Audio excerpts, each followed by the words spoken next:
I can't be the only one who got very similar Slime Diaries vibes if you've seen that show with Geld and his little kid. When you had little Tomoe and how she was just kind of ordering the monsters around. That was cute as shit and gave me some familiar vibes to that show, which was such a great slice of life and spin off of Slime. And this episode was pretty damn eventful, I have to say. A lot more eventful, especially in the direction it went, than I was expecting. I thought this old man was going to be like a horrible scumbag. Turns out, genuine nice guy, but I guess maybe his missions are just too strong for some people. And based on the end of the episode, it kind of hints that maybe most of the adventurers don't like him and they're basically tasking at destroying whatever he has. I mean, the fact that the rumor is anyone who goes to work for that company never comes back, but seemingly that company is really nice and well respected. But then the end of the episode, it sets in motion that, like, most likely they're going to try to kill Makoto because he's working for them and they don't want him to be able to make medicine and things like that.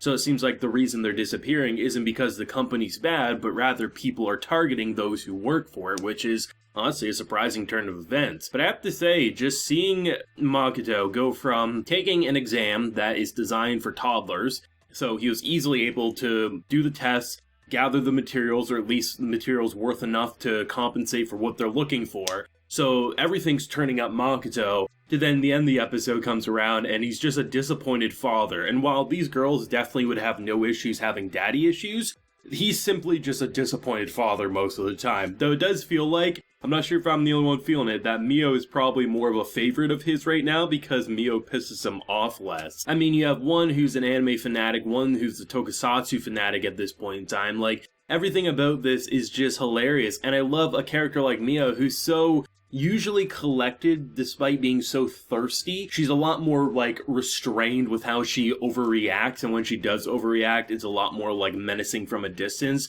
Where Tomoe is just, obviously, she's her, she slashes and she yells and she punches, and that's probably why she gets more of a physical beating than someone like Mio. But it was great to see just like the bickering and how these two girls, like when it comes to trying to compete for love with Makoto, they very much compete against each other, but when neither one of them is winning, they kind of come together to try to make a plan, where Makoto's like, I'm just disappointed in you both, I'm going to bed, which is pretty fantastic. I mean, I've been saying it for a couple of weeks now that I think Makoto is one of the more likable isekai protagonists, and episodes like these just further flesh it out. I mean, when you learn that it's not just simply like you register to a guild or, you know, it's like, oh, bring me something, because that type of test would make sense, right? Hey, if you're going to be a merchant, we got to make sure that you can gather things. But the fact that there's like this written test that apparently is so difficult that you have to either work for a company with the book, because the book costs 2 gold and it's very expensive, so you have to study, or you have to buy it yourself, but most people probably couldn't afford it. So when he's reading it and he immediately closes it and says, hey, I want to take the test,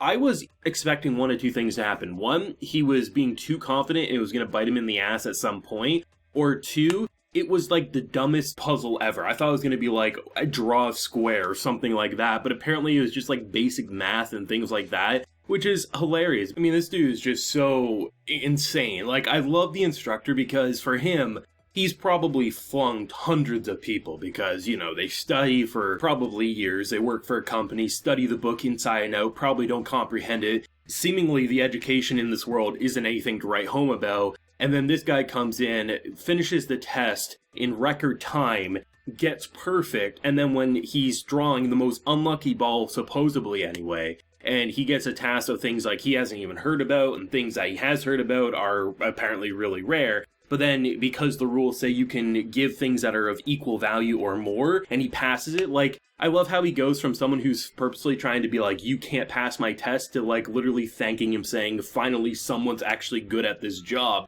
Which was pretty great to me. I think the idea of the whole illusionary city is a pretty interesting idea because I didn't really think about how it could be a bad thing. Because for me, like, Makoto's growing plants and vegetables and fruits, making all these weapons, and I thought, yeah, he could just take that and sell it. But the idea that if he just randomly brings things that this world has never seen before, it's going to cause an uproar, it's going to cause a ruckus, and he very well could just fall flat on his face, even more so than when the goddess threw him across the globe. So the idea of, like, letting people stumble into his realm, kind of dealing with a couple of the things, they bring it back, and the word of mouth is like, oh, there's this random city that no one can find, because he can choose who comes or goes, so if enough people believe that it exists, if he comes and deals with those items that people have heard about, then it all just kind of lines up. And I have to say, I really like that type of formula because it's something, it's like the little details where honestly, I would have bought it if he just said, hey, I'm making swords, I'm growing these plants, and I'm just going to take it and I'm going to sell it. But the idea of adding that extra layer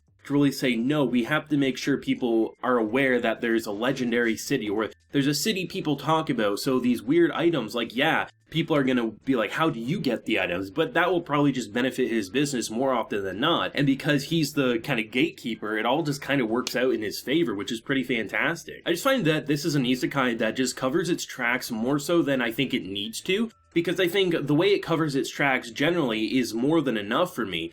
But then it goes that extra mile without being dry or boring or really just dragging it out. And just the non-stop comedy slice of life adventures of Makoto, who's such an easy to like character. It's really easy to just say, I want to see this dude succeed. I want to see how shit gets thrown in his face, like, oh, he has to buy this super expensive book, and apparently he didn't even need the book after realizing what's in it. It's just really great. Like, sure, there could be a potential doom flag with the idea that when he goes back to sneak some food because the food he orders, not knowing what it tastes like, is plain bananas, which is pretty damn disgusting. The bananas are pretty great to begin with, but I mean, if you're just getting something that kind of tastes like it, but there's no flavor, it's pretty gross. And the fact that she's talking about how, like, hey, we didn't grow as much as we wanted to, that could spell danger in the future. Like, maybe there's actually something going on with the realm that maybe will destroy all the crops, maybe we'll get some famine or something like that. There is definitely room to go more dark with that, but as it stands, he's in a really good situation, as two girls are competing not only for his love, but his memories. But I guess at the very least, because they have two very distinct tastes in terms of their media output, they shouldn't really cross paths too often. But, I mean, I have to say Emma is probably the most frightening character that this show has introduced so far, mainly because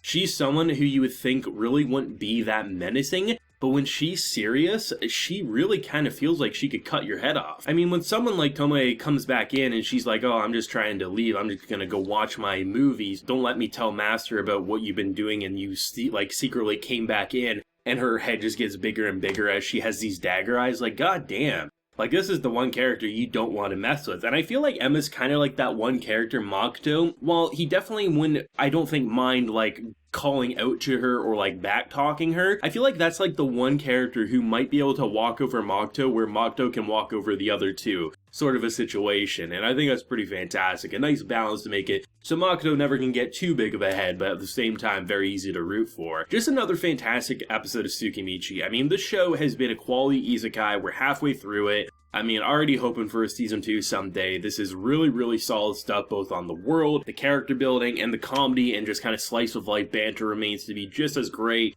with so much sexual scenes being thrown at our boy, and our boy saying, don't you understand how I'm trying to set my life in motion? I don't have time for you wenches, as he just puts them in their place and they just go to bed, sleep, like, just safe and sound, and it's pretty fantastic. I'd love to know everyone's thoughts on this week's episode. Definitely, who's your current favorite girl between Tomoe as well as Mio? For me personally, I just love Mio's kind of cool, calm, and collected attitude, but I love them both. They're both pretty fantastic. Let me know what you're feeling though down below. Leave a like if you enjoyed, and subscribe if you're new around here. Since the next time, everyone, please take care and have a good one.